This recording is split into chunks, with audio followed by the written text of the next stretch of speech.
a esta sesión.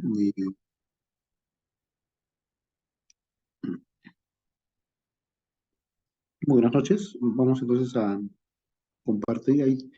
Este es un tema muy técnico. Está vinculado a los principios que generalmente se trabajan cuando se está laborando en una empresa. Vamos a ver a continuación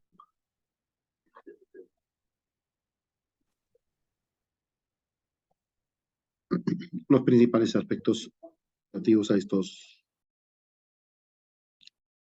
principios que tenemos que tener en cuenta en la gestión de las empresas. Un momento, por favor.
Bien, ¿me confirman si están visualizando, por favor, la pantalla compartida?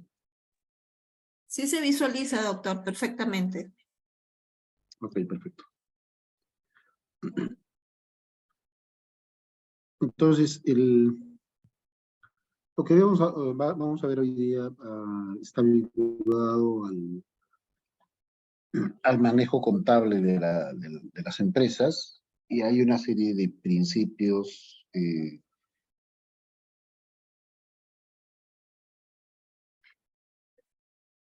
que se cumplen en estas operaciones de registro. La contabilidad no es más que otra cosa que el registro sistemático de todas las operaciones que realiza la empresa, todas las operaciones contables y financieras que realiza la empresa, ¿no?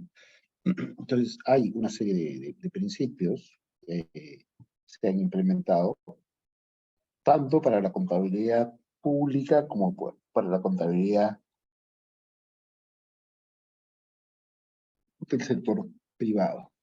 Para el caso de la contabilidad pública existe un plan de contabilidad gubernamental, y para el caso de la contabilidad privada existe también un plan contable general, y existen unas normativas específicas de carácter internacional precisamente para este caso, ¿no? Para estos temas. Y entonces, tengo que distinguir que hay principios que se aplican fundamentalmente para el sector público, para la contabilidad pública, y otros que se aplican para la contabilidad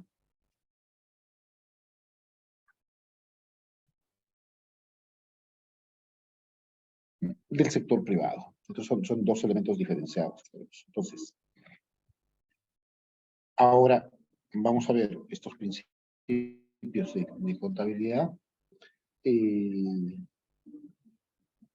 bajo esta perspectiva. Entonces, tenemos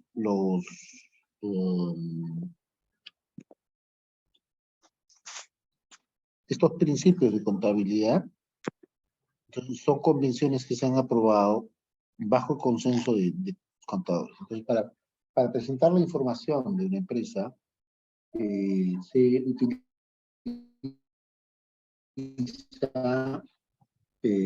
la guía de la preparación e interpretación de los estados financieros,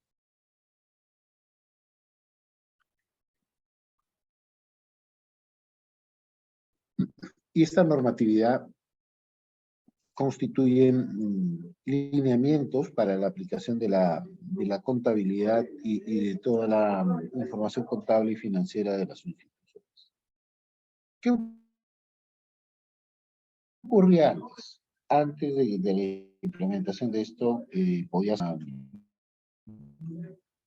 forma de manejo del registro de la información que no seguía un patrón, no seguía un patrón uniforme, no seguía un patrón único, entonces encontrabas divergencias. Y antes de la implementación de una contabilidad única y el plan contable gubernamental, encontrabas que la forma de llevar la contabilidad era diferente, ¿no? Entonces, esto ha sido un tema a tener en cuenta.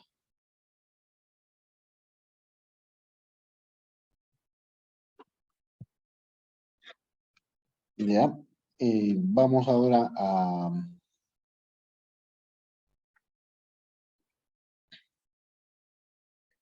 a ver precisamente estos aspectos vinculados a, a los principios que se aplican ahora de forma general para todos, ¿no? ¿Ok?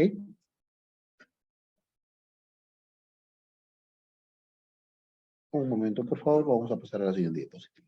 Esa es la lista de principios de contabilidad. Vamos a verlos ahora acá. Estos son la lista de los 14 principios comunes que tenemos.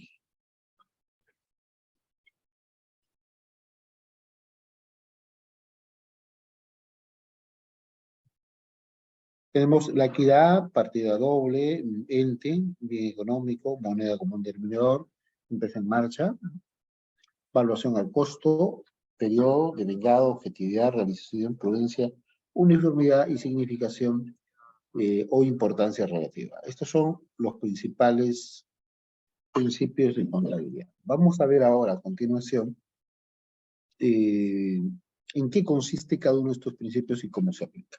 ¿Listo? ¿Me confirma si ve la siguiente, la diapositiva actual, por favor? Sí En se ve, esta doctor. tenemos, ya, en una empresa, el principio de equidad significa que la participación en las acciones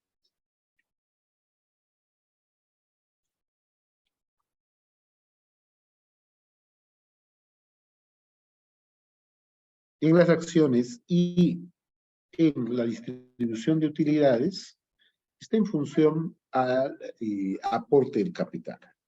Por ejemplo, si tú tienes 3 socios, tienes que, por ejemplo, el primer socio aportó 45% del capital a las acciones, el segundo, Manuel, de 35%, y el tercero, Carlos, aportó solamente el 20%. En el hipotético caso de que hubiera tenido una utilidad de 100 soles, entonces cada uno recibe eh, las utilidades en función a lo que aporta. ¿Listo? Veamos a continuación. Hasta aquí, pregunta o consulta.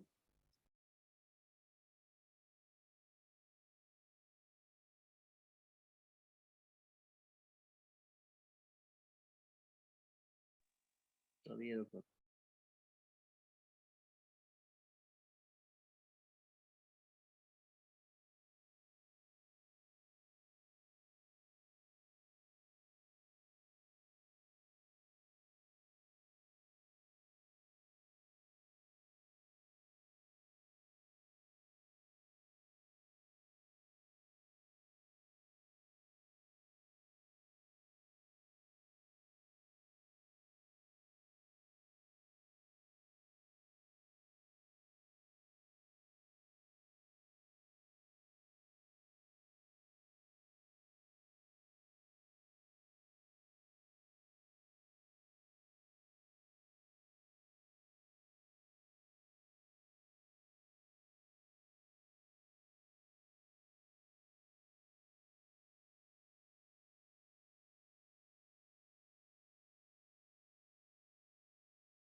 Bien, vamos a proceder. Entonces, ¿qué cosa significa? Que la participación en las Doctor, no se le escucha. Se escucha entrecortado. en función al aporte del capital. Si el que aportó más, un segundo.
Bien, por favor, me confirma si ahora me escucha bien. He cambiado de equipo.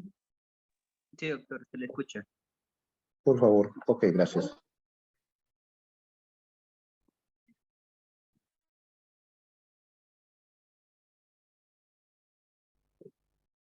Bien, entonces, tenemos este primer principio que nos indica que en función vamos a tener participación en la utilidad. Esto se cumple fundamentalmente en las sociedades anónimas. Va a haber diferentes tipos de aporte. Personas que aporten en dinero, o pueden haber personas que aporten en bienes. Este aporte puede ser diferente. Algunos pueden aportar más, otros pueden aportar lo que pasa en una sociedad anónima. Hay otros tipos de sociedades a la forma de constitución, pero la lógica sigue la misma regla, que la participación en las utilidades de la empresa va a estar en función al tipo de aporte, al monto de aporte que hayan tenido. Eso es en esencia, entonces eso es en esencia lo que tenemos bajo este principio. Ahora, pregunta por favor, ¿ustedes saben los tipos de empresas que hay y las formas como se pueden constituir, por ejemplo? Sino para también darles las pautas y sobre todo dar esta información.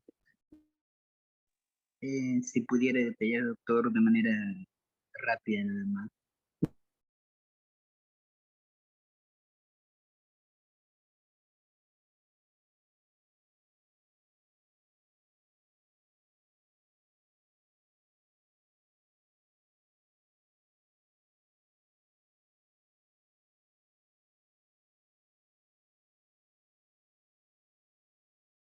Pueden participar por audio o por chat, como... Ok, perfecto. Vamos a ver. Por favor, voy a cambiar mi forma de compartido. Y hay un lugar, usted puede encontrar en Sunar, hay una opción en modelos de minutas que está disponible en Sunar. Sunar es el órgano de registros públicos que se encarga precisamente de este tema, ¿no? Registro o inscripción de empresas, ¿sí? Se encarga de estas acciones. Entonces, estamos viendo en este sitio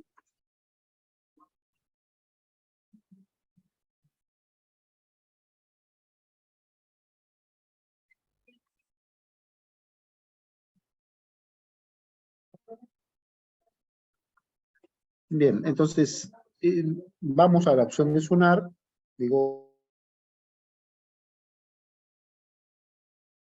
en Sunar,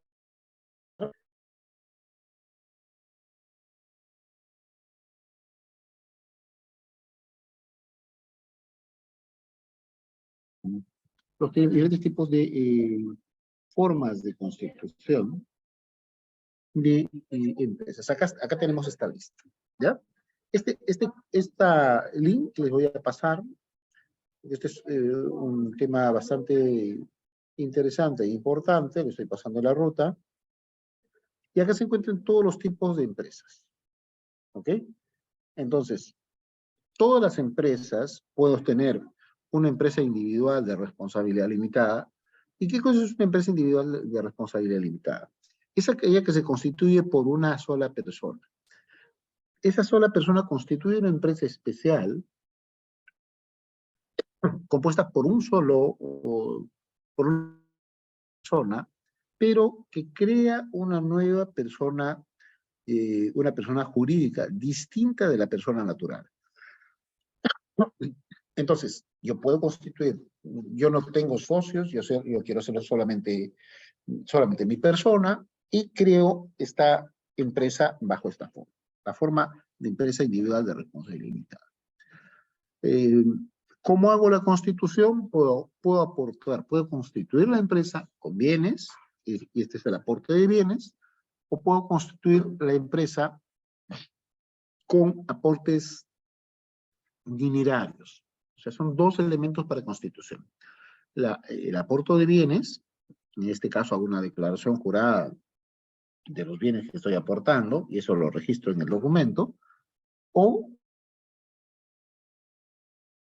en dinero. Por ejemplo, voy a constituir mi empresa. Ya, esta empresa va a tener un capital de 5.000 soles. Entonces, tengo que aperturar una cuenta, primero hacer todos los trámites, luego aperturar una cuenta a nombre de la empresa, y una vez que he aperturado la cuenta, tengo que depositar o pagar el capital que me he comprometido en la misma. ¿Ya? Aquí, ¿cuántas personas han constituido la empresa? Una sola. Por eso es empresa individual de responsabilidad limitada. Es una sola persona que crea una persona jurídica con una sola persona. ¿Ok? Entonces, si le dicen que van a constituir una empresa con una sola persona, y esa persona va a ser una persona jurídica, estamos hablando de la empresa individual de responsabilidad limitada, conocida como EIRL. Luego, tenemos también otras formas, las formas societarias, que estamos acá en la lista, ¿ya? La que hemos visto es la sociedad anónima. Por favor, descarguen estos formatos para poder revisarlos. ¿Listo?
Ya. Bien, ¿lograron descargar, por favor? ¿Lograron descargar los formatos? Como ven, acá está la lista completa.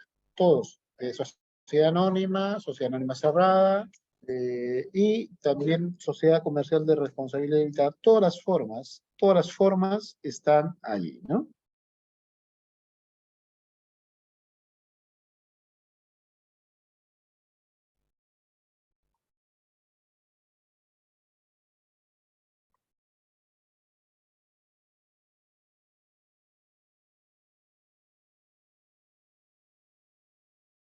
¿Ok? Entonces, ahí están todas. Entonces, ¿qué pasa? En algunas es posible que tú tengas una mayor participación. Por ejemplo, la sociedad anónima, la que aparece acá como SA, o la sociedad anónima cerrada, en la que pueden haber diferentes tipos de aportes. O sea, algunos pueden aportar más capital y otros pueden aportar menos capital. Entonces, ahí se cumple este principio que veíamos de que algunas personas recibirán un poco más en función del aporte de capitales que han tenido. Eso es básicamente lo que nos especifica este criterio, ¿no? Entonces, acá tienes las principales formas, las formas más comunes, las formas más recurrentes, y tienes los modelos. Entonces, acá están las formas de constitución. Entonces, este es más o menos el referente. ¿Hasta aquí quedó claro, por favor? ¿O desea que profundice un poquito más sobre este punto? ¿Quedó claro este tema? O si ustedes me indican que requieren que se profundice un poquito más sobre esta parte, que es en realidad la parte inicial de la constitución de cuando se va a constituir una empresa.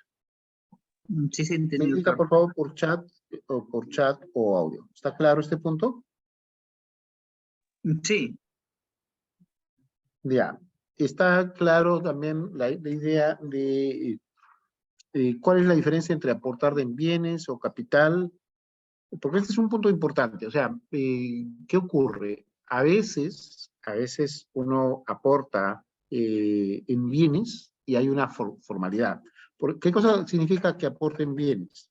Yo puedo aportar, por ejemplo, equipos, computadoras, puedo aportar un vehículo, y cada uno de estos tiene un tratamiento diferente. ¿Ya? Una cosa son los bienes muebles, por ejemplo, como una computadora, un escritorio, esos son bienes muebles. Pero si yo voy a aportar un vehículo, tiene otro tratamiento. O si voy a poner como parte de mi capital un predio, ese tiene otro tratamiento. ¿Ya? Eso normalmente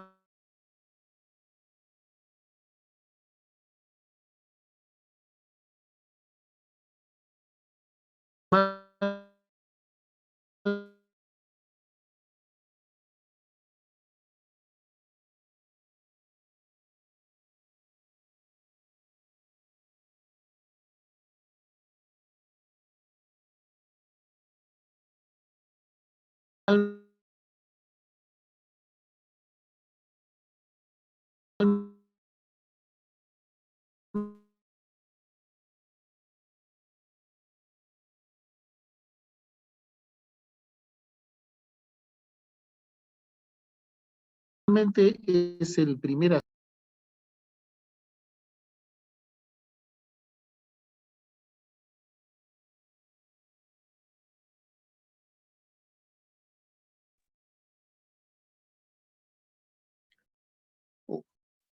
Un segundo, por favor.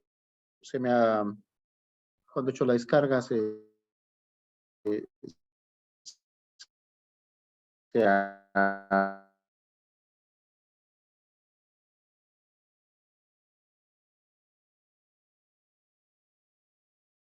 quitado el compartido que tenía. Voy a abrir ahora. Un segundo, por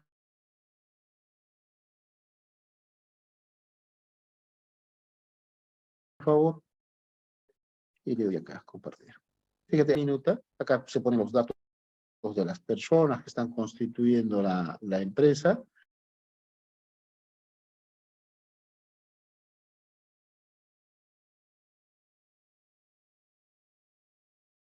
Y acá se especifican, bueno,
Bien, entonces acá, como le estaba indicando, tengo en este caso el documento, y ahí en este documento se va a encontrar cuáles son los aportes que ha hecho cada miembro de la empresa, o cada socio o miembro de la empresa.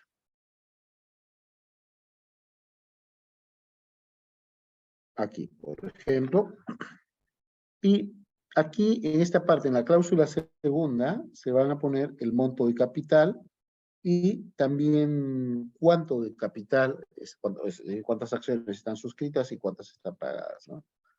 En este caso, se va a especificar cuáles son los bienes que está aportando. O sea, es un detalle, aporta un escritorio, un equipo de cómputo, etcétera, que está aportando cada socio.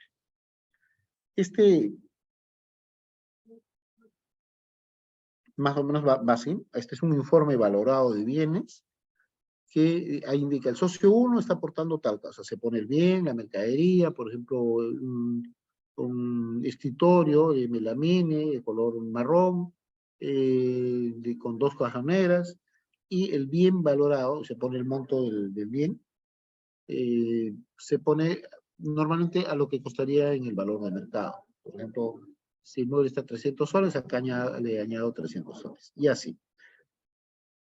Todos los bienes que está aportando, y eso es el sustento del capital que está aportando y pagando. ¿Ya? Lo mismo se hace del socio 2. Este es el mismo modelo. Se especifica el bien, por ejemplo, un monitor de 17 pulgadas, cuál es el monto o valor del bien, y así. ¿Ok? Y bueno, esto se ejecuta bajo esa forma, luego se ponen los estatutos y otros detalles. Pero esto que se está haciendo, que es el aporte de capitales, es normalmente el primer asiento contable. O sea, la primera operación de registro es el aporte que están haciendo los socios. Es lo primero que va en todas las empresas. ¿Ya? Este es aquí tienes el modelo de minuta. Y bueno, vamos ahora a salir de esta opción. ¿Ok? Entonces, el primer asiento, y esto va con el principio que estábamos viendo al principio contable, de equidad, es el aporte de los capitales al momento de constituir una empresa. ¿Ya? Ese es el primer punto. ¿Y por qué se dice que cumple el principio de equidad? Porque se va a registrar y se van a realizar las operaciones de distribución de las utilidades en función del aporte que hayan realizado a la empresa. Ese es en esencia lo que nos explica este principio. Vamos a proseguir. Entonces, el primer principio. El segundo principio es el principio de partida doble. ¿Qué cosa significa este principio de partida doble? Que la contabilidad es dual, es un método contable a partir del cual se registra el debe con el haber.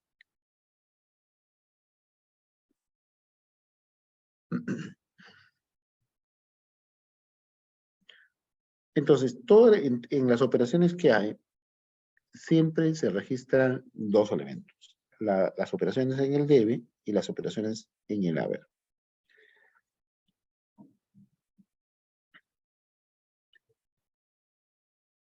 Vamos a insertar una nueva para poder comprender este principio.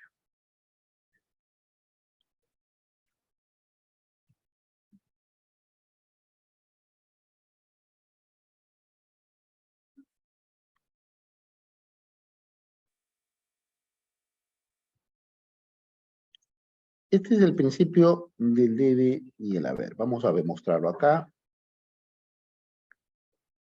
Entonces,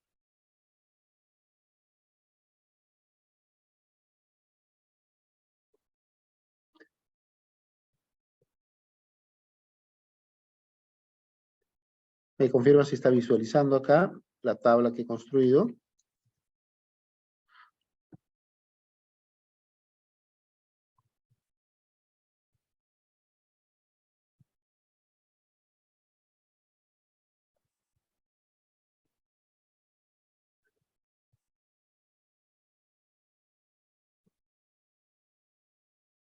Entonces yo tengo acá dos elementos, el principio del debe, elementos del debe y elementos en el haber.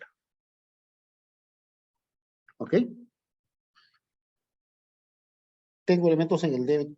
Toda operación contable tiene dos componentes, el componente en el debe y el componente en el haber.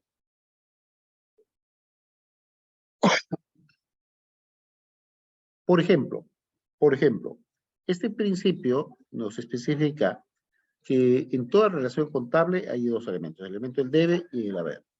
Por ejemplo, si ejecutamos una venta, van a haber dos partes en la venta, ¿cierto? Por un lado, nuestra empresa que está vendiendo y por otro lado, el cliente que está comprando. Pregunta. Cuando hago una operación de venta en mi empresa, ¿qué cosa ingresa y qué cosa egresa de la empresa?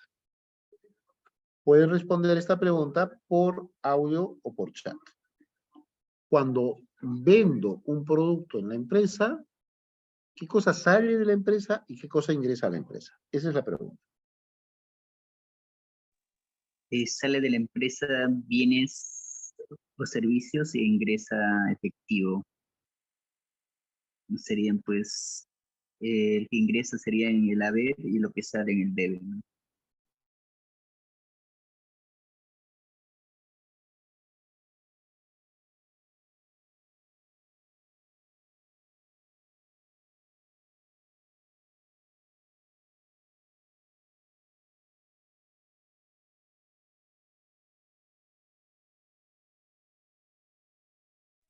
Sí, efectivamente. Entonces, tendríamos, bajo este principio, tendríamos efectivamente que, por un lado tenemos, por ejemplo, por un lado tenemos la mercadería y por otro lado tenemos, si quisiésemos simplificar, veríamos acá, por un lado la mercadería y por otro lado estaría el dinero. ¿Ok? O el efectivo. En este caso, ¿qué cosa sería lo que entra y qué cosas sale? ¿Dónde va la mercadería? ¿Va en el debe o en el haber la mercadería? ¿Dónde iría? Estoy vendiendo. Esta es una venta. Vamos a poner acá grande. Vamos a poner grande en una operación de venta. ¿Listo? ¿Cuál sería la operación? ¿Cuál sería la operación en una venta?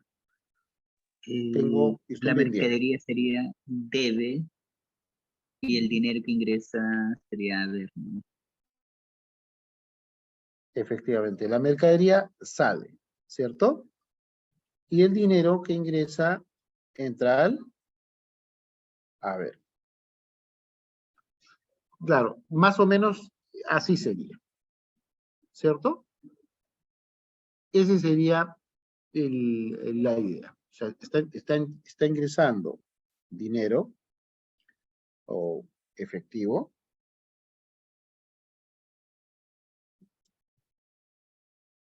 ¿Ok?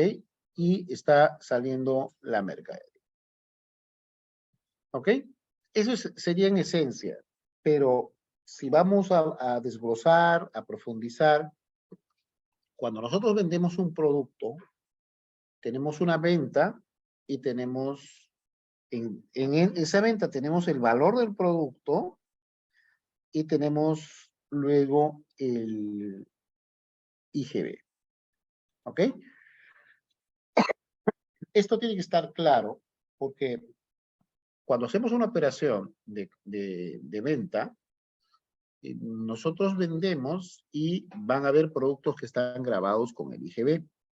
Entonces significa que al valor del bien le grabo el impuesto general a las ventas del 18% y el producto que tiene un valor, si por ejemplo tiene un valor de 100 soles, al aplicarle el 18%, el IGB sería 18 soles y en total estaría pagando 118 soles. ¿Ya? Esa operación, ese desglose, se tiene que registrar para que se vea claramente reflejada esa operación. ¿Ya? ¿Y por qué esto es importante? ¿Por qué este tema tendría que tomarlo necesariamente? ¿Ya? ¿Cuál sería la razón para que necesariamente tenga que ver este elemento?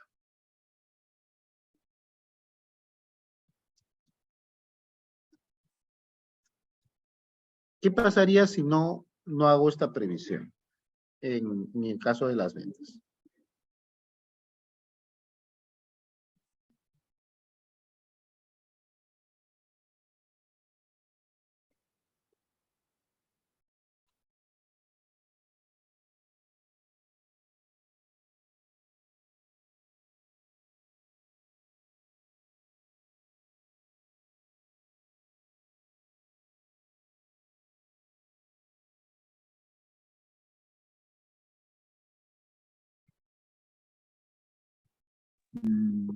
¿Habría un desbalance? Sí, efectivamente. Mire, vamos a completar la operación. No sé si la están viendo acá. Cuando sale la mercadería tiene un valor. ¿Ok? Esta mercadería, vamos a poner acá un cuadro para poder entenderlo mejor. La mercadería tiene un valor. Este valor es por ejemplo, 100 soles. Si la mercadería vale 100 soles, si eso es lo que está saliendo, voy a tener que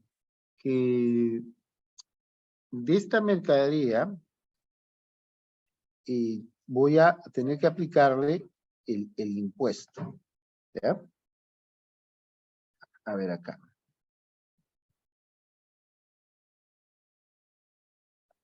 Entonces, voy a ver que tengo la mercadería y tengo el IGB. ¿Listo? Entonces, cuando vendo un producto, por ejemplo, he vendido una mercadería y esta estaba 100 soles, por esos 100 soles que valen bien, voy a tener que grabar a la mercadería con el impuesto. ¿Ya? Por ejemplo, aquí, de 100 soles, si ese fue el valor, le aplicaría el 18%. El IGB es igual a 18%. ¿Listo? El total de la factura que voy a emitir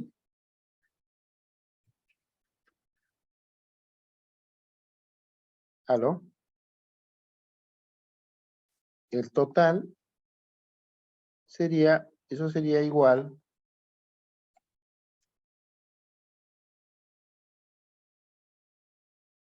el monto total es 118%.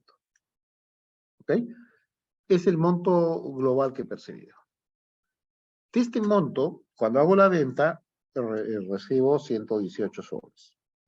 Pero de esos 118 soles, estos 18 no corresponden a un ingreso de la empresa, sino es una retención de impuesto del Estado. Acá. Vemos aquí. Vamos. Y tengo, en este caso, que este monto corresponde al IGB.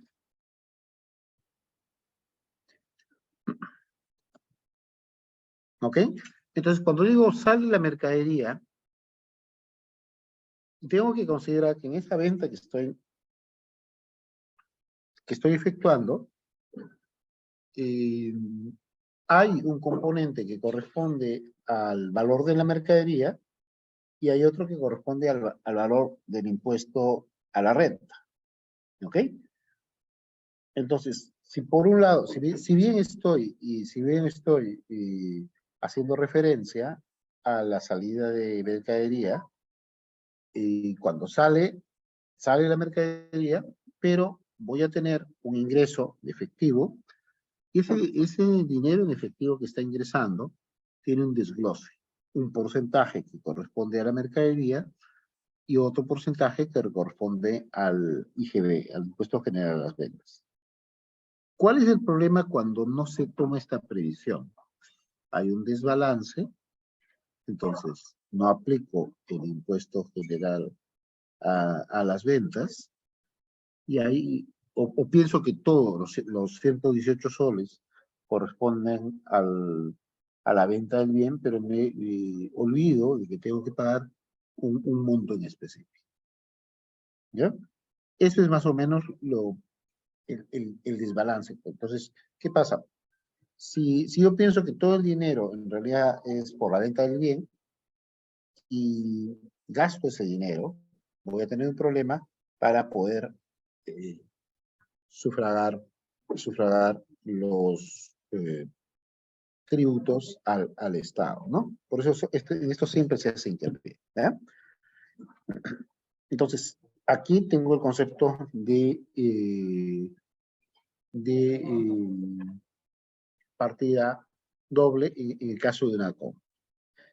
Cuando yo aporto los bienes del capital, por ejemplo, ya viendo desde el punto de vista de la empresa sale una acción e ingresa los bienes, si yo aporto en bien. Y si yo aporto en dinero, ingresa dinero en efectivo, si yo hago el aporte como capital dinerario, ¿no? Es más o menos el referente. Bien, vamos a pasar al siguiente. Hasta aquí, preguntas, consultas, por favor, ¿está claro? ¿Me confirman? Sí, está bien, doctor.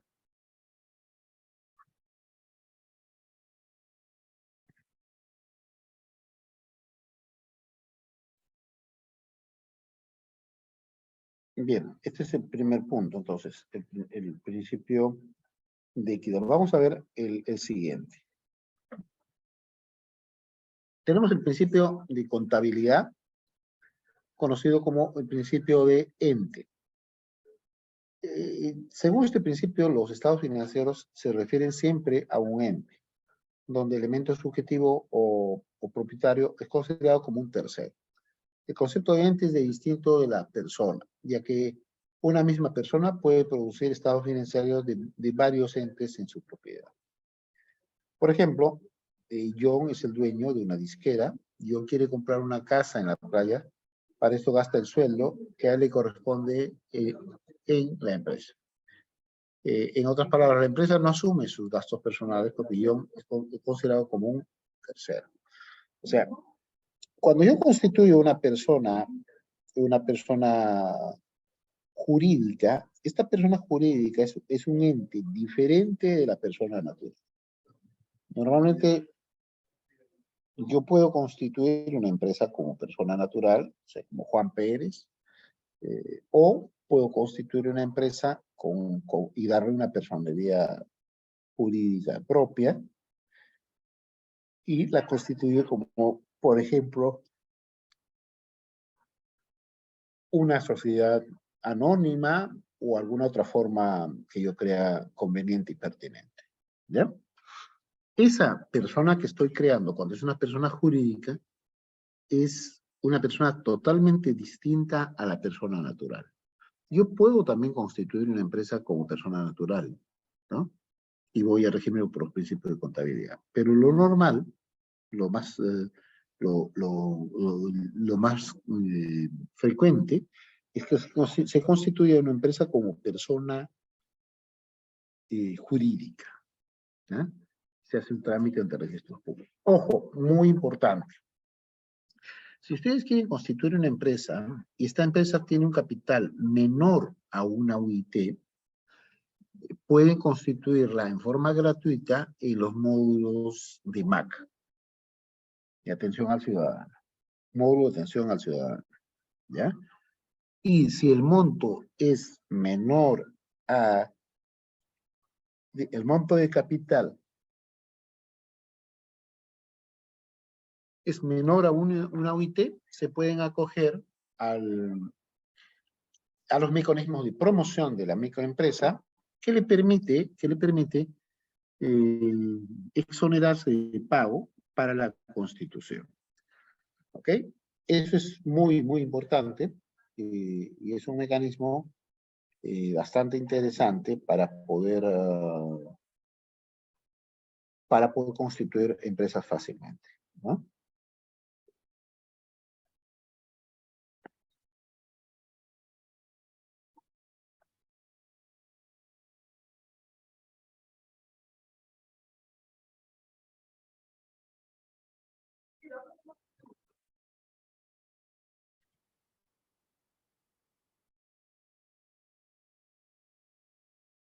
Hasta aquí, preguntas, consultas, por favor. ¿Quedó claro este punto? Sí, está claro, doctor. Bien, pasamos entonces al siguiente, que es el principio de bienes económicos. Los estados financieros se refieren siempre a bienes económicos, es decir, a bienes materiales o inmateriales que poseen un valor económico. Por ende, son susceptibles de ser evaluados en términos monetarios. Por ejemplo, a ver, nosotros tenemos, vamos a constituir una empresa, ¿ya?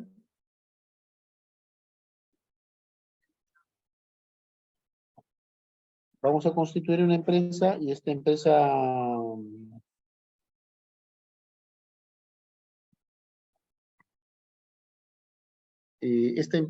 va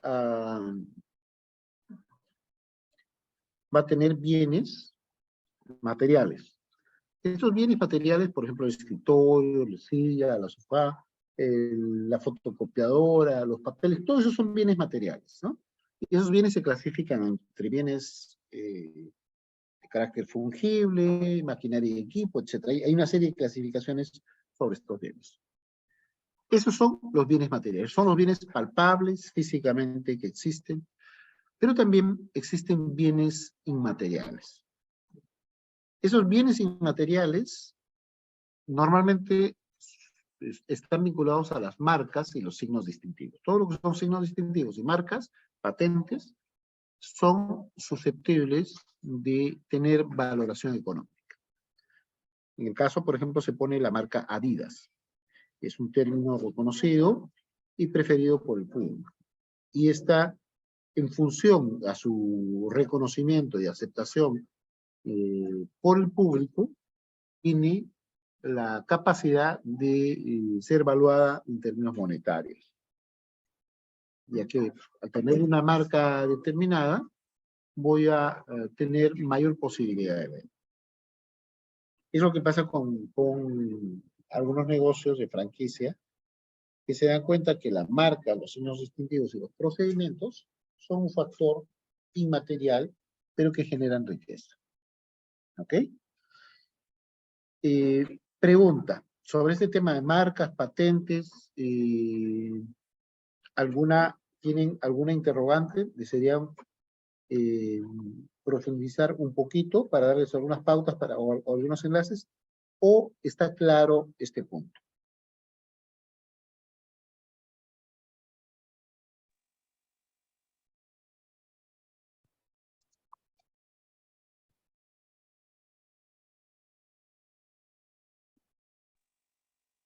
Doctor, si podría dar algunos alcances generales, si fuera posible, ¿no?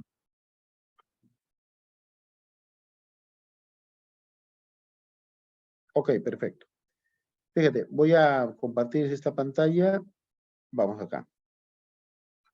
Mira, este es un tema sumamente importante. Las marcas también son susceptibles de valoración económica. Cuando tú constituyes una empresa, puedes constituir, se convierte en un intangible, perdón, en un bien inmaterial. Las marcas, por ejemplo, las licencias, las patentes. Todo eso tiene capacidad de ser susceptible de una valoración económica. Tener una marca registrada se convierte en un activo intangible, ¿no?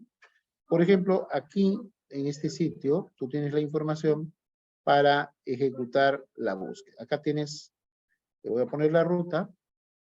Ustedes tienen la opción para verificar unas marcas. Acá, este es el portal de Indecopy, y en este portal pueden hacer el registro de una marca. Puedes, primero, aprender a registrar tu marca. Tienes el primer icono que está aquí, este. Luego puedes identificar la clase o categoría. Todas las marcas se registran en base a clases o categorías, que es la segunda opción. Y puedes consultar si tienes una marca que te interesa y quieres ver si esta es factible de registrarse. Vamos a ver primero el paso 2, identificar una clase o categoría, ¿ya? Entonces, hay un listado de productos y servicios, ¿no? Que puedes revisarlo para ver en qué categoría vas a clasificar a tu marca. Tenemos acá, por este listado, que está aquí definido, y tienes un listado de categoría de bienes. Por ejemplo, aquí podemos ver, por ejemplo, la clase 20. Voy a buscar la clase 20, ¿ya? Por ejemplo. Entonces, cuando le digo clase 20, vamos a ver qué nos ha votado. ¿Me confirman si están visualizando el resultado? Sí, Está en la se puede clase ver. 1. Ya, ese está en la clase, perdón, me está votando la base. Todo lo que contenga 20 me lo ha arrojado. Está en la clase 1. Por ejemplo, en la clase 1 tengo aditivos químicos, bicromato de soda, adhesivo de pintura y así. Todo lo que tenga clase 20 me lo está votando. ¿Ya? Y acá puedo ver el listado. Entonces, ¿qué pasa? Cuando yo hago el registro de una marca, me va a salir para una clase en específico, en este caso es la clase 1, y un número de base en específico. ¿Ya? Por eso es importante aprender sobre este punto. ¿Ya? Ahí tienes el listado en específico. Entonces, vamos a ir ahora al segundo punto. Al segundo punto queda, perdón, a la consulta de nombre. ¿Ya? Recuerden que la marca tiene un valor. ¿Ok? Veamos.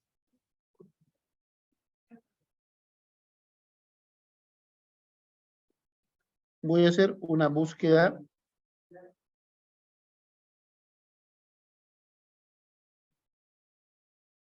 una consulta de marca. Entonces tengo acá una búsqueda fonética.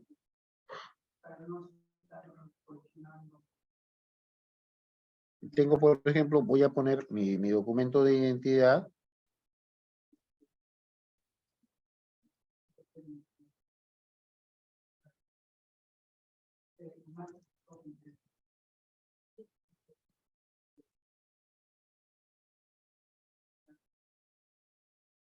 Pues esto no es necesario. Sí es necesario un correo.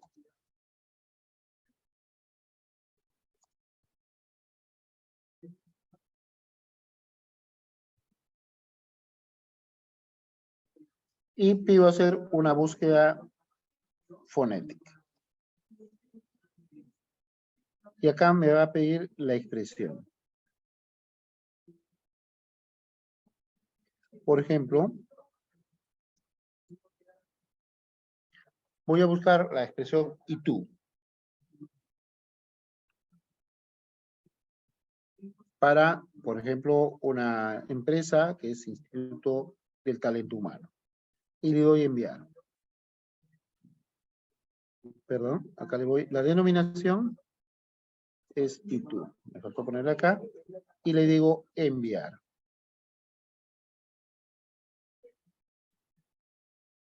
Acá tengo que poner la clase. Le voy a poner la clase 1 y la clase 2.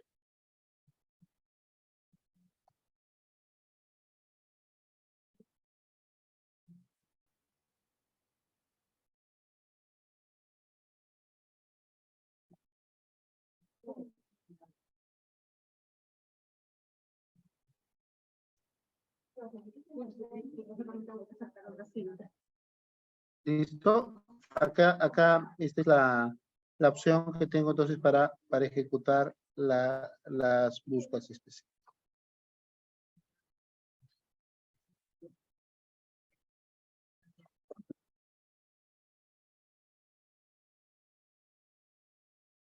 Bien, este es el proceso para poder identificar una marca, para poder verificar la marca y para poder hacer el registro. ¿Ok? Entonces les voy a enviar la ruta para que ustedes lo puedan ejecutar. Ahora, una marca normalmente, una vez que está registrada, tiene una posibilidad de valoración económica. Un segundo.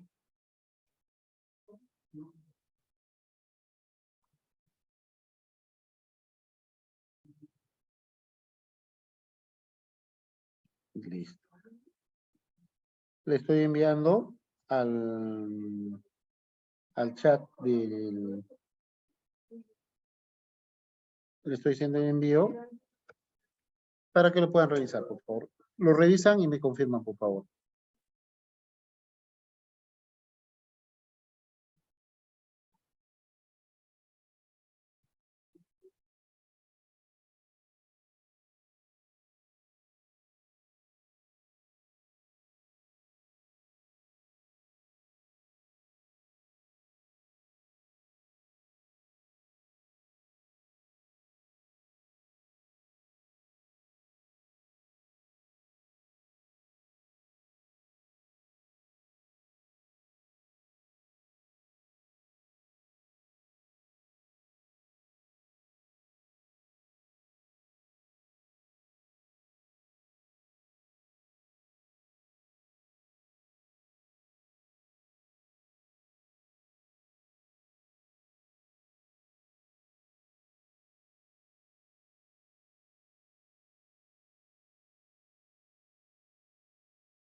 Bien, ¿me confirman si lograron ejecutar la búsqueda?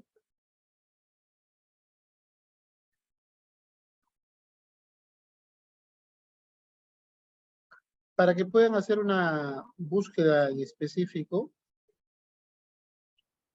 también pueden utilizar esta otra ruta que no les pide, lo otro ya es para cuando quieras hacer registros, ¿no? Esta segunda ruta, que es busca tu marca, te permite visualizar si las marcas que tú quieres registrar se encuentran o no inscritas en Indeco.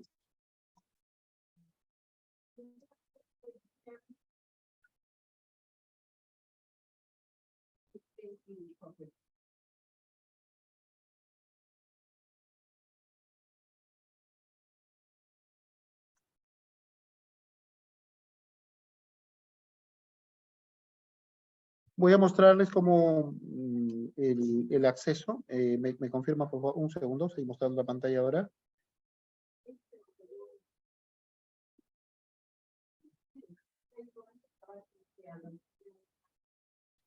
Este es, por ejemplo, el sistema de búsqueda de marcas. La clase 1, acá tienen el detalle de a qué pertenece cada clase.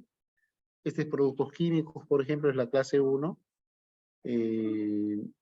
Por ejemplo, tengo productos farmacéuticos. La 20 son muebles, espejos, marcos, almacenamiento. Pues, supongamos que quiero para muebles. La 21 y así sucesivamente. De la clase 35 hasta la 45 son servicios.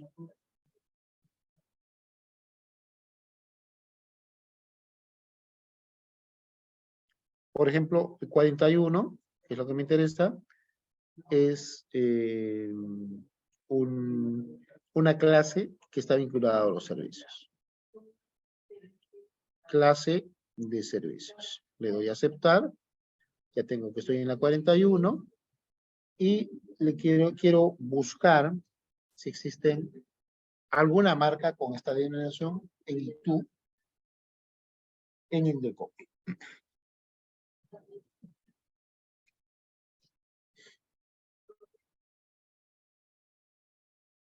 Demora un poco y se ejecuta la búsqueda respectiva.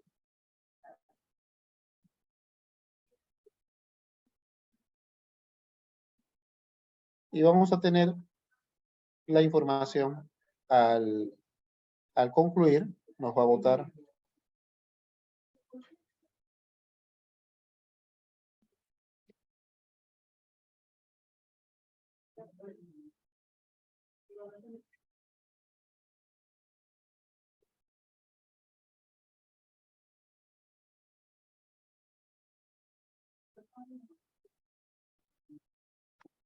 bien, entonces verifico que hacia la parte inferior voy a tener los resultados. Acá está.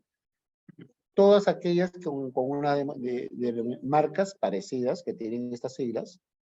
Por ejemplo, Bitum, que tiene el ITU, pero es Bitum.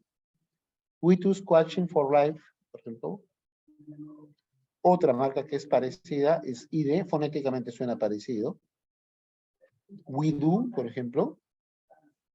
Y así, todas las que tienen alguna semejanza fonética o gramatical salen en esto. Y te indica también quién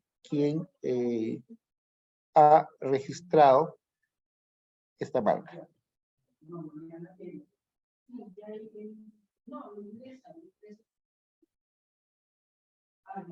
Y tienes la marca como imagen y tienes también la descripción del signo. Ya sea, observa acá hacia el lado derecho la marca. Ahora, estas marcas, una vez que crecen, que se posicionan, tienen un valor. Una cosa es el valor del registro de marca, que normalmente puede ser cerca de 1.500 soles, con todos los costos que se realizan para hacer el trámite de registro, el propio diseño, los pagos que se hacen en Indecopy, los pagos que se hacen ante el peruano para la publicación de la marca. Y eso es el valor contable, pero luego tienes el valor comercial. Entonces, el valor comercial está en función a cuán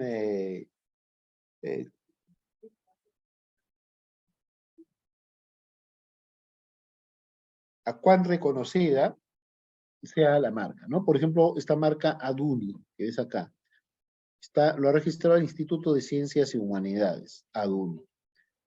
Tiene un costo. Edufe, por ejemplo, Educa, son algunas marcas, estamos viendo que son parecidas y que tienen un nivel de reconocimiento, ¿no? Y así, entonces me está mostrando una amplia lista de marcas que tienen cierta similitud fonética y que habría que revisar al momento de hacer un registro, ¿no? Por ejemplo, hay una serie de marcas que están acá en el campo de servicios registrados, ¿no? Entonces, esa es un poco la referencia a este principio que estamos viendo, ¿no? De este principio de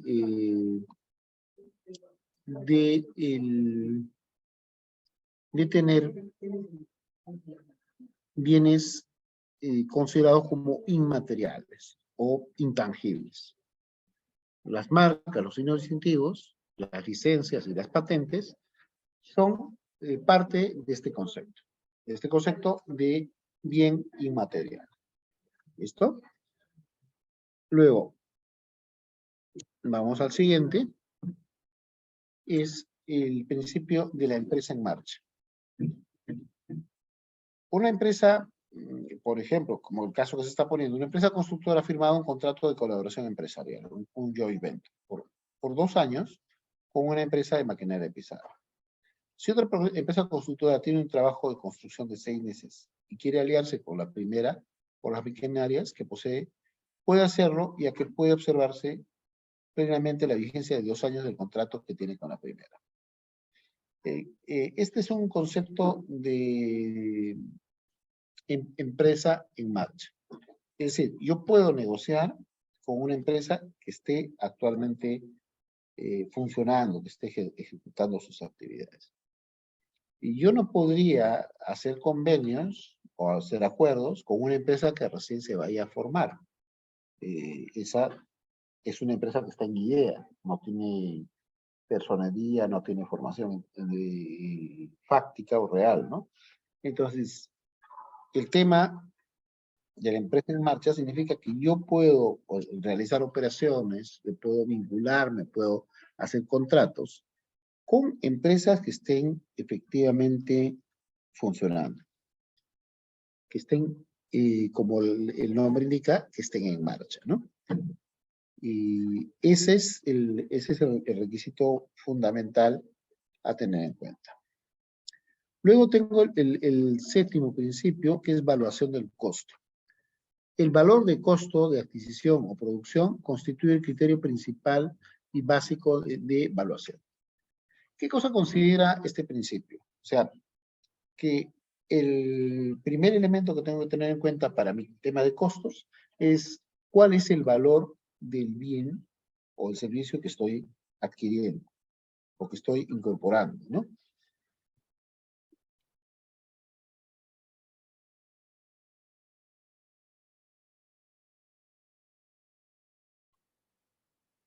Este valor del costo es el que se toma en cuenta para los estados financieros de la empresa.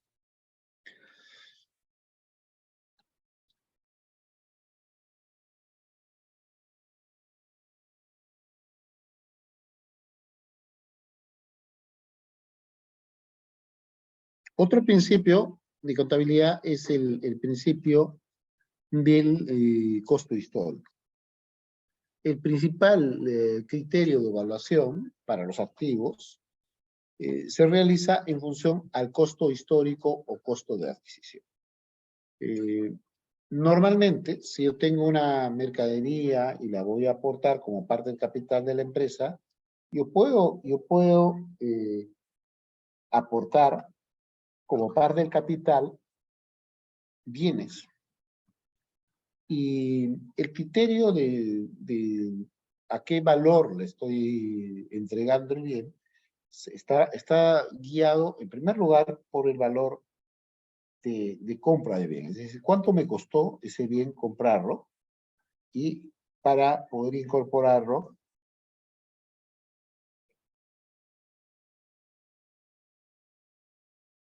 como parte del capital de la empresa. Por eso se dice que se valoriza al costo histórico o al costo de adquisición. Voy a aportar este escritorio o esta computadora. Entonces, lo primero que pienso es, ¿cuánto me ha costado este equipo? ¿Cuánto me ha costado este mueble? Y a ese valor, a ese precio, lo aportaré a la empresa. Entonces, para establecer este costo debe tomarse en cuenta los gastos de transporte y fijación para su funcionamiento. Es decir, ojo, acá hay otro valor importante. Te dice, no solamente es cuánto te costó el bien, sino cuánto te costó trasladarlo e instalarlo. Yo compro una maquinaria, o compro un equipo, y ese equipo tengo que comprarlo, pero luego lo tengo que trasladar y ubicar en el lugar donde está la empresa. Pero no solamente eso, sino tengo que instalarlo, tengo que fijarlo, y para que pueda funcionar. Y todo eso también tiene un costo, ¿no? Así voy sincerando los estados de la empresa.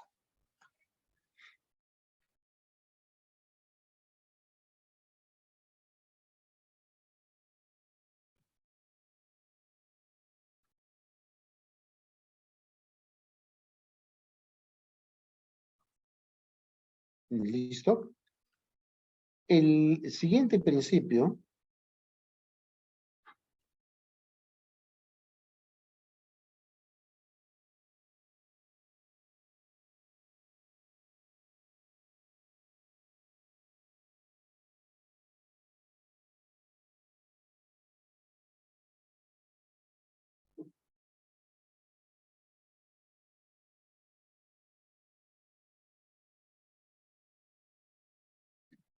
el siguiente principio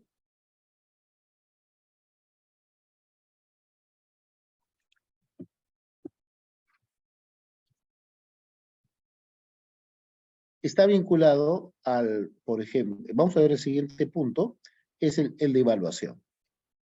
Por ejemplo, la empresa ha comprado una maquinaria para fabricar galletas. Esta maquinaria le ha costado $3,000. La han traído de Estados Unidos y han pagado en transporte $1,200.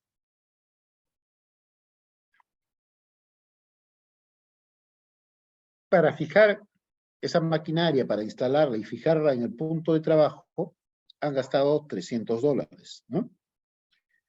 Entonces, en los estados financieros de la empresa, la valoración de la máquina será de $4,500. Son los 3,000 de el valor en sí de la máquina, 1,200 de flete para traerla desde Estados Unidos a Perú y $300 para su fijación e instalación. En total serían $4,500 el valor de la máquina, incluyendo estos elementos agregados en el costo del equipo. O sea, no solamente el costo del bien de la factura, sino tiene que incluirse los otros conceptos en los que se han incurrido, ¿no?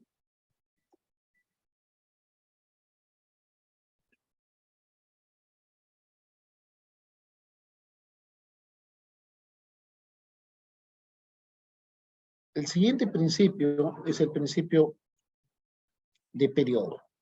También se le conoce como el principio de ejercicio. Es la duración de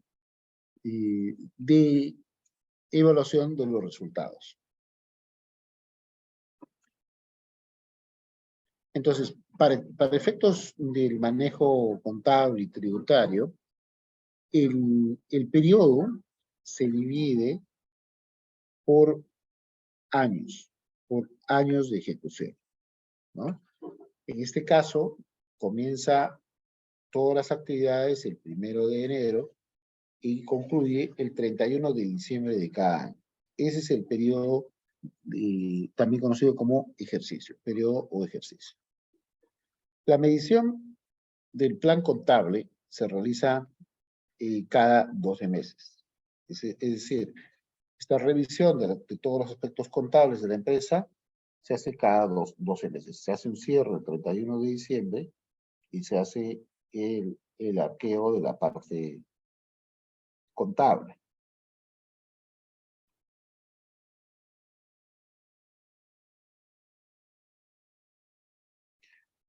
Y el siguiente principio es el principio del devengado.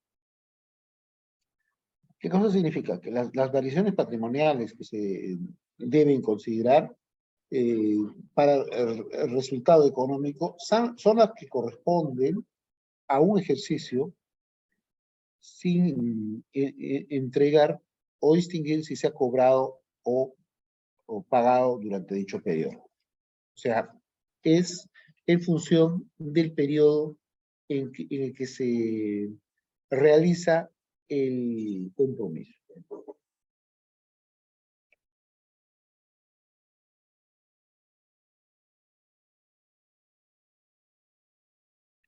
¿Qué cosa quiere decir esto? Vamos a poner en sencillo. Es decir, por ejemplo, el consumo de agua del mes de enero, el recibo llega en febrero. Y este recibo que me lleva en el recibo del mes de enero, que me llega en febrero, lo pago en febrero. Sin embargo, la contabilización corresponde al mes de enero. ¿Ya? Porque se está siguiendo el principio de lo devengado. Todos los gastos se consideran en función al periodo económico en el cual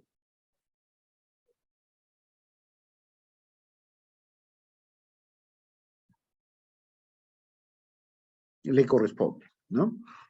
Si el gasto corresponde al servicio de agua del mes de febrero, o del mes de enero, perdón, y lo pago en febrero, independientemente de cuándo ha sido el pago, estoy considerando como un gasto que corresponde al mes de enero. ¿Ok? Puede darse el caso de que una empresa haya retrasado algunos pagos y este retraso no significa que vaya a exonerar de ciertos conceptos a la empresa, ¿no? Se registra, si bien es cierto, se puede haber hecho el pago posterior, esto para efectos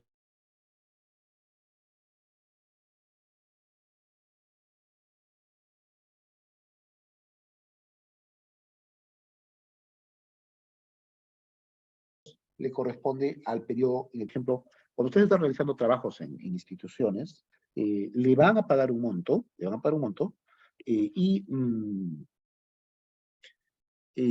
por ejemplo, tenían el alquiler de unos ambientes o equipos.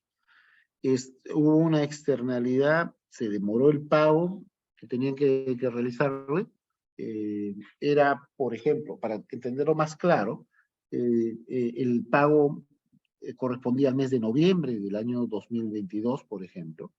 La empresa se demoró, se retrasó y recién hizo el pago en enero. Ojo, ese pago que lo realiza en enero corresponde en realidad al mes de noviembre del año anterior. Y por lo tanto, como le corresponde a noviembre del mes anterior, entonces, por lo tanto, si ese pago se ha efectuado, para efectos contables y tributarios, debe ceñirse a los aspectos de tributación y contabilidad del periodo anterior, del año 2022. A veces, por desconocimiento, las personas no saben cuál es el tratamiento contable y un pago que corresponde a un servicio prestado en un mes anterior, por ejemplo, que se está pagando con retraso, también tienen implicancias en la parte de los tributos y de los impuestos. ¿Ya? El 10º principio es la objetividad. Los cambios en los activos y los pasivos y en las expresiones contables del patrimonio neto se deben efectuar y reconocer formalmente en los registros contables, tan pronto como sea posible, y medirlos objetivamente y expresar esta medida en términos monetarios. ¿Ya? Entonces, esto es ahora algo que se realiza casi en forma inmediata. ¿Ya? Hoy día existe la obligatoriedad de que todas las operaciones se realicen mediante el pago de comprobantes electrónicos. Antes tenías que tú hacer el registro de la información. Hoy día eso se ejecuta de forma, se realiza de forma automatizada, ¿no?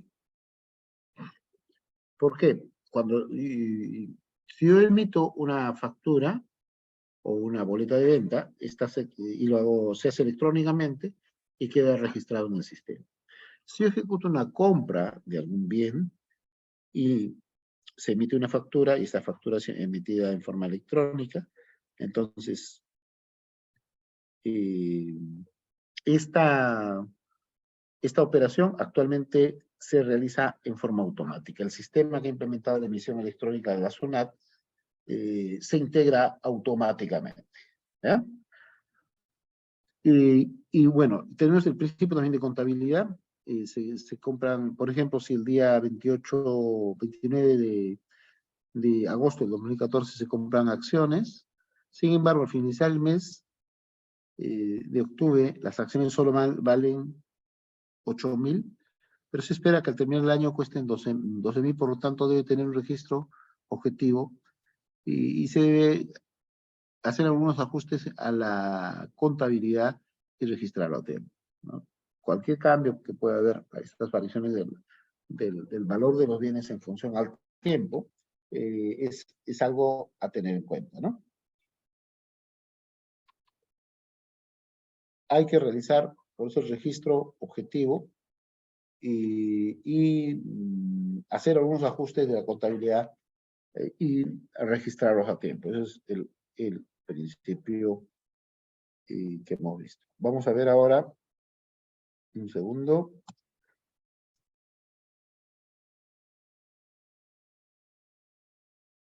Seguimos. El principio de realización. Los resultados económicos se registran cuando se realizan o cuando la operación que los originó quede perfeccionada desde el punto de vista de la legislación o de las prácticas comerciales aplicables y se hayan ponderado fundamentalmente todos los riesgos inherentes a la operación. ¿Ok?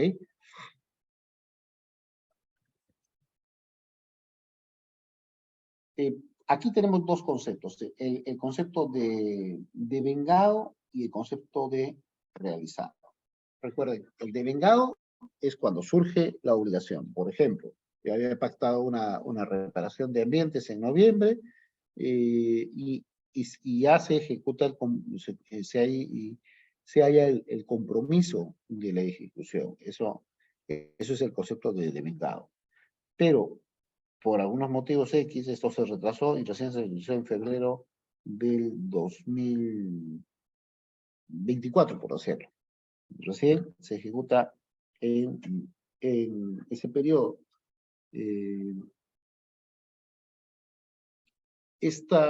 El compromiso, el acuerdo que se celebró para que se ejecutase, eso es el concepto de devengado. ¿Cuándo se realizó? ¿Cuándo se materializa? Comprende al principio de lo realizado. Principio de lo realizado. ¿Ya? Es lo mismo cuando tú giras, porque ahora están pidiendo eso en SUNAT, tú giras un recibo por honorario. Este recibo por honorario, cuando es girado, está cumpliendo el principio de devengado, la fecha que se genera la obligación. Y cuando es amortizado o pagado, se está cumpliendo el principio de lo realizado. ¿Ok?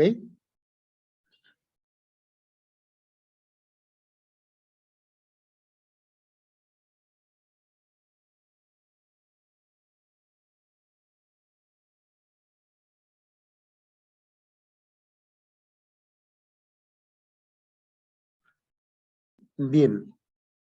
Estos son algunos de los aspectos a tener en cuenta en la parte contable, financiera que estamos viendo con ustedes, ¿no? Vamos a concluir con un principio más. Un segundo, me confirman si lo visualizan, por favor. Ahora sí, vamos a concluir con este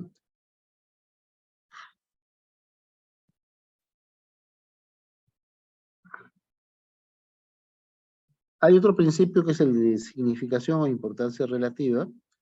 Este principio también se denomina principio de materialidad y está dirigido complementariamente a dos aspectos principales de la contabilidad. Cuantificación o medición del patrimonio y la exposición de las partidas en los estados financieros.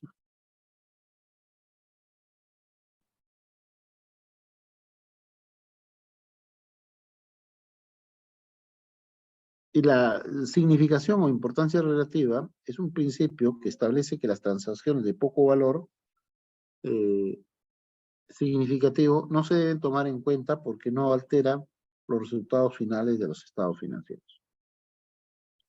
Por ejemplo, una empresa no va a contabilizar en sus estados financieros cuántos tornillos ha utilizado para fijar las máquinas dentro de su fábrica. Eso es algo que puede resultar insignificante, ¿no? O sea, hay cosas que no se van a... Se registra aquellas cosas que sean relevantes o importantes, pero a veces se cae en el error de querer poner todo al detalle con excesiva precisión. Y lo que haces es llegar a situaciones un poco ridículas en cuanto a registro de información contable que va en tus documentos de los estados financieros, ¿no? Hay que ver qué cosa realmente, qué cosa le corresponde y qué cosa estás poniendo en exceso porque no tiene relevancia en el significado. ¿Ok? Eso es más o menos una panorámica, y quería mostrar una panorámica de algunos aspectos fundamentales de estas acciones de registro de operaciones. ¿Ok? Muchísimas gracias a todos por su participación. No sé si hubiese alguna consulta o pregunta, por favor.